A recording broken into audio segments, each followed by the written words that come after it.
start with our media. I appreciate you guys. Looking forward to another spring and year two with us and on offense. And, a lot of great challenges ahead, a lot of exciting time on the eve of spring football. So we'll just open up that you guys shoot some questions at me.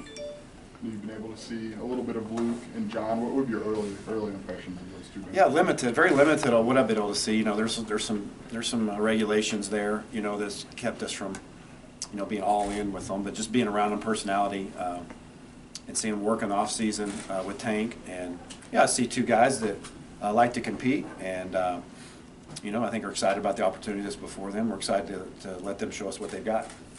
Hey, so having that year last year with Tommy as a new quarterback in this kind of offense, how did that maybe inform how you'll kind of work this process with Luke and John this year? About yeah, sure. We were a little bit different. I think one of the things that these guys have an advantage of that Tommy didn't is that, you know, last year we were all new. You know, I was new, Tommy was new, Isaiah Williams was new, you know, Julian Pearl, we're all new in the offense. And now these guys that are coming in particular with John and with Luke, you know, one of the things that they have an advantage of is the people that we've got returning around them in the program, myself included, as their coach, and the other players around them that are in year two of the system should help elevate any position that is going to be plugged in that would be a new face in our unit.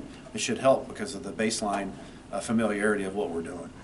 Along those lines, how much ahead of the curve are you this year opposed to last year when you're installing an entirely new system? Yeah, I think, you know, I think the way I look at it is like, you know, our goal is that whatever our ceiling was last year, you know, whatever that looked like will be the floor for this year as we move forward for, you know, 23.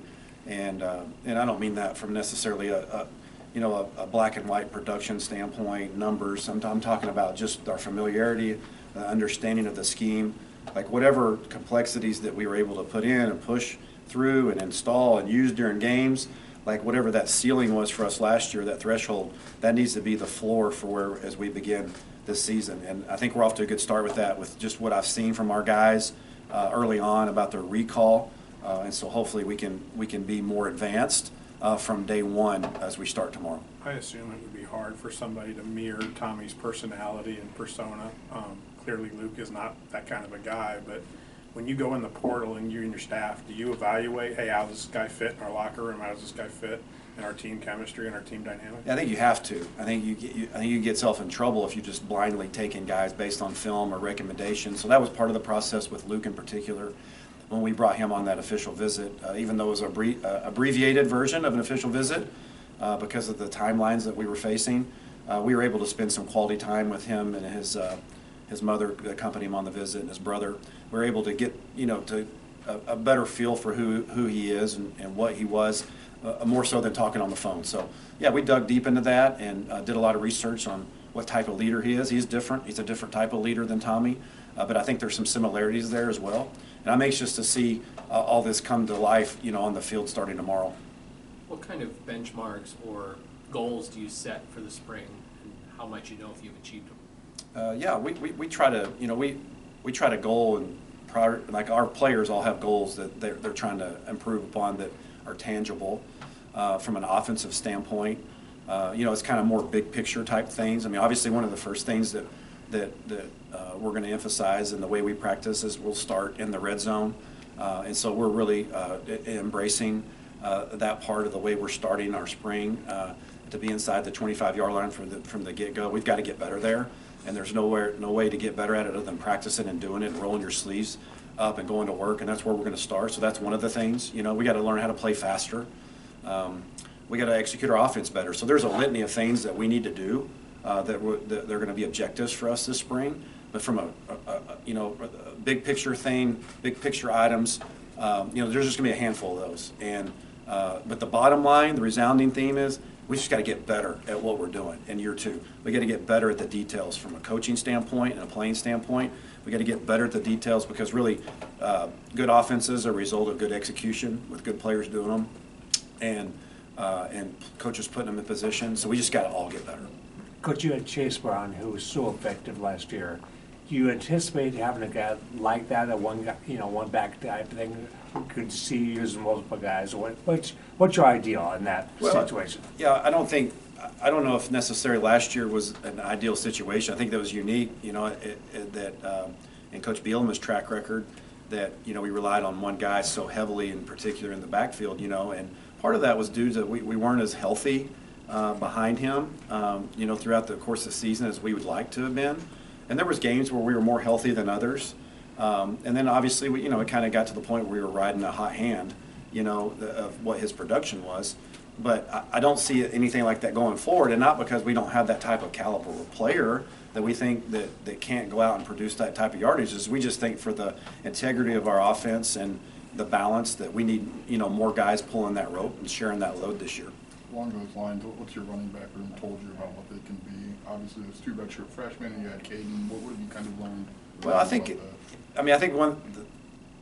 for me, and since I've been here, one thing that has stuck out to me about Reggie is how consistent he's been, and how he has consistently taken advantage of his opportunities. A number of big plays last year created when he had an opportunity to play. Very trustworthy. I have not seen Josh McCray healthy, to be honest with you. Now, 2 years ago, I saw it on film and knew that he produced as a true freshman. I have not seen that. So beyond Reggie's consistency, I'm really anxious to watch these guys. Some of them with a return year under their belt, Aiden Lothry, who was banged up last year a lot, but he's been here for a year now.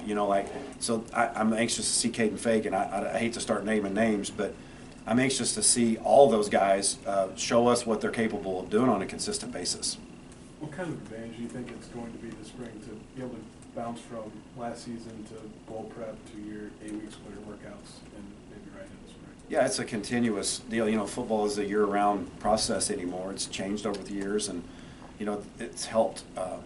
They got rid of two-a-days, right? I mean, a few years ago they got rid of two-a-days, which back when I played and when a lot of us coaches played, you needed two-a-days because you weren't around your coaches. You weren't around them in the summer, and you weren't with them that much for the spring practice. It's just different. You don't get the time to work with them in the off season. And now the way that's set up, obviously they've taken away the ability to go twice in a day during fall camp, but there's a reason for that, because you get the time that you get with them in the spring, the football time that's now allowed through NCAA that you get with them around tanks workouts, allows for that process, to your point, to be a learning continuum. It's not as choppy as it used to be. It's kind of a process that leads up to fall season. I think it's a positive thing for learning and recall, and for being able to take, to our point about taking what was our ceiling last year and using that as our floor and our springboard moving forward. It allows you to do that because of the continuity of the time that you get to spend with them. Coach, how you feel? Answer your question well enough? Yeah, well, I guess have you seen any benefits of that already? Just maybe. I think that'll show up tomorrow. I think I'll be pleased with some of the early football stuff that we've done. I've been very pleased with recognizing that okay, yeah, we're in year 2 of this thing now, and our guys know the basics. They know the signals. They know the expectation. So now we can dig deeper into the details and get better at the system. Coach, how are you feeling about the depth in the wide receiver rooms? You bring some guys back and you add some pieces to that group. Yeah, I'm feeling good about it. I think we continue to build upon the depth and the quality of guys that we're bringing in there. And I'm excited to watch our group. I keep saying that, but that's really the truth of as any coach would be, I'm excited to watch our quarterbacks play and learn how to play in our system and show us what they got. I'm excited to see the new faces on the line and our tight ends. And, we've got a nice blend of guys that have got experience and that have proven they can play winning football. And we have a blend of guys that have talent and promise and expectations. And I'm looking forward to seeing those come together and turning this into an offensive unit. What's kind of the next step for those wide receivers after the improvement last season? Well, I think it's just to take that next step. Again, I hate to beat a dead horse a little bit, but to say, okay, whatever my best performance and the best moments that I had last year, let's let that be the new floor, the new standard for taking that and moving forward, and not regressing and taking 2 weeks to regress. Let's pick up where we left off and use the positives and the playmaking, the confidence that I think that we gained to make some plays that all those guys are returning had made, and use that to take the field here and for the new picture of 23. I think it's just moving forward, and using that success last year that all those guys that are returning had at moments, as a springboard forward. Coach, you, Go ahead, Bob. no, go ahead. Apologize for asking the office-based question, but I mean, in terms of art, what is it you say he would do here?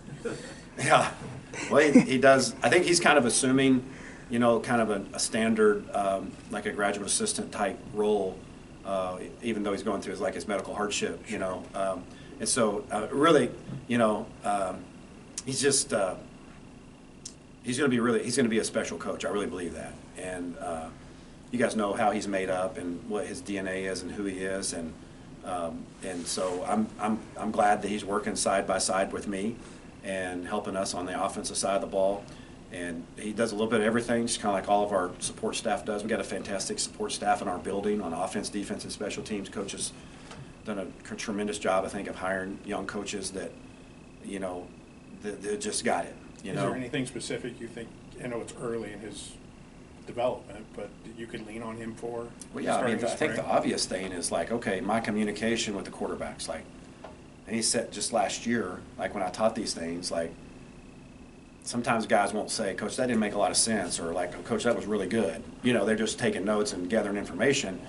But I've used him as a sounding board for a lot of that already. So he's given me some really insightful information into, you know, kind of the way the offense is structured. If there's a thing we can tweak here, or Coach, like, this is really good, like, let's keep doing this. Like, he's very convicted about a lot of things. And so he's been a great, and I think he will continue to be, as just having the pulse of what a learner wants to hear from his coach, like, you know, what they want to feel on the field.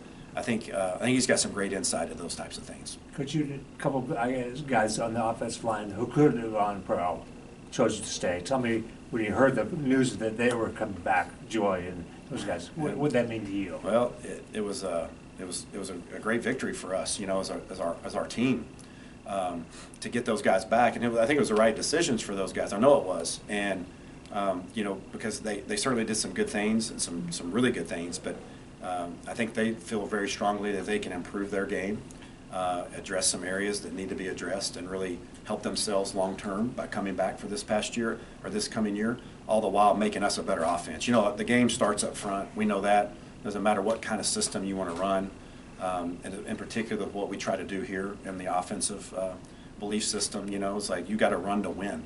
You know, you got to run the ball to win. Now you got to throw the ball and supplement that with a really effective passing game. And that's an area that we've got to get better at, to supplement the running mentality that we have. And we made some strides last year, but we got to make some more strides this year.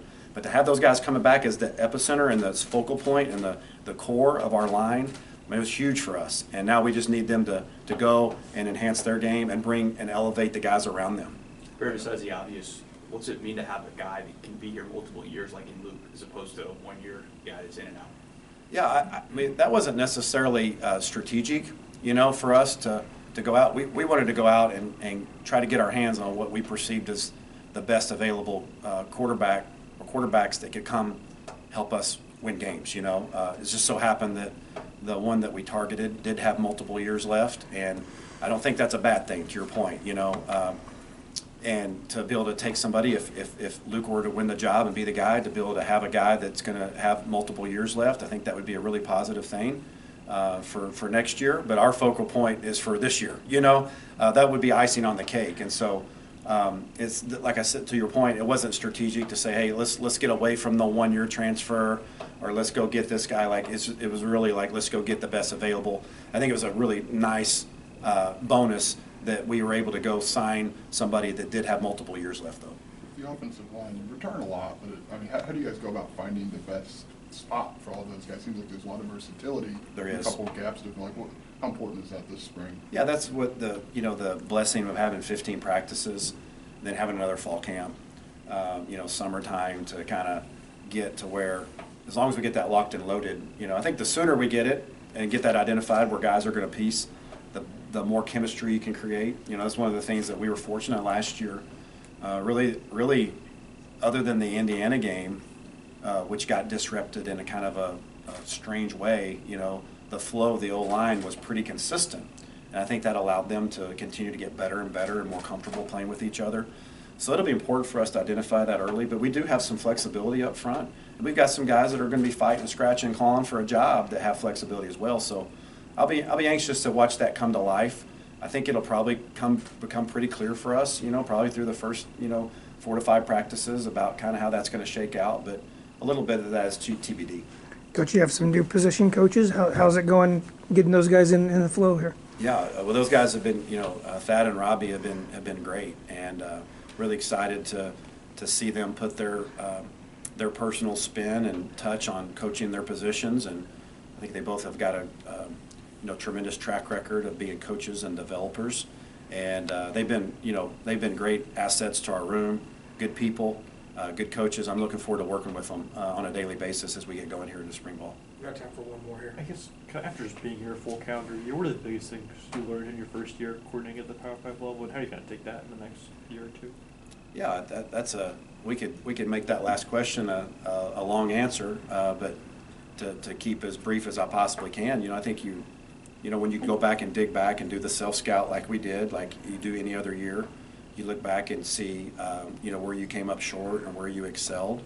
And I think the first thing is, I think Lou Holtz gets credited for saying that things are never as good as they seem, and they're never as bad as they seem. Somewhere in the middle is the reality or the truth. And I think usually after reflecting on the first year, going back through that, we did some really good things, but there was times where Chase made us right, We did some really good things where we executed great. We did some bad things where you're like, man, what were we doing? And sometimes it was, a call. Man, I wish I'd have did a different call. Other times it's like, man, if we could have just executed just a little bit better. So the moral of the story is that there's a razor-thin line on both sides of being really successful or coming up short, especially in a competitive league that we play in. And so what's the pathway to that success? We got to get more consistent. I got to get more consistent in the position I put my guys in. We got to get more consistent execution of the offense, because there's a fine line between winning and losing, and we got to be more on the other side of that line than we are on this side at times, if that makes sense.